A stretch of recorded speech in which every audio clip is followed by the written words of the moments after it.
I want to just spend a little more time thinking about this today and going into it and then relating it directly to the American experience. Because however we think about ourselves and however we think about what it is we're thinking, our ideas come from somewhere, and oftentimes we're not aware of the ideas that are banging around in our heads. And we do things against our own best interests because we're manipulated by people who have the time, the money, and the training to actually manipulate us, the American people. We have families, we have lives, we have interests. We just want to live our lives in a way that is fun. We've been taught to seek fun.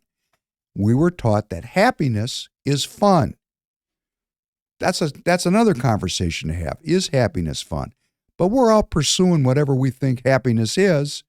And while we're doing that, there's other people sitting around figuring out how to lead us around like cattle to the slaughter. And I was trying to bring this to you this last time about this academic tradition that goes back really into the 1800s, where we got into this kind of British Crown-funded academic research, which justified the Crown's business model of colonization, which is a business, I keep saying it because it's worth saying, we got to get this right. Slavery, drugs, piracy. That's the business model of colonization. And they actually took and funded phenomenally famous social scientists or biologists. Charles Darwin. Every one of us know about the evolution of the species, which is a Darwinian idea, which we are taught is the truth. And what it overthrew was Genesis in the Bible. Before Darwin, when people looked at the creation myth, they looked to the Bible. And Darwin said, oh, surely that's not true. I have a better idea. Listen to my story. And at the very same time he told that story, his cousin, Herbert Spencer, weaponized evolution into social Darwinism, or the evolution of humanity and of human culture. And at the very same time, Galton, a contemporary of these other two, turned this into the idea of positive eugenics, that if as long as things are evolving, let's help it along, kind of like animal husbandry.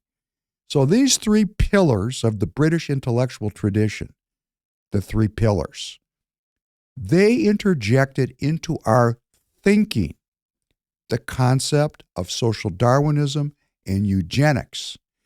And that really changed our world.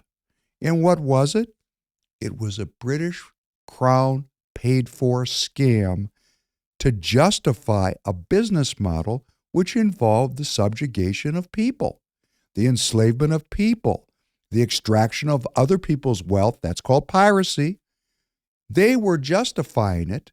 This social Darwinist concept justified it because if I'm strong enough to if I'm strong enough to enslave you, that's the natural way. That's what they were saying, that the natural way is the strong dominate the weak. And then we have the Judeo-Christian tradition where the lion is going to lay down with the lamb. And that's a metaphor of the strong and the weak will coexist without slavery and piracy and drugs. We're looking for that future where we overthrow this horrifying business model, which is so unwell and has led our people, the American people, has led all of us, me, has led us to a place where there's so much unwellness in our life that our society is falling apart right before our eyes.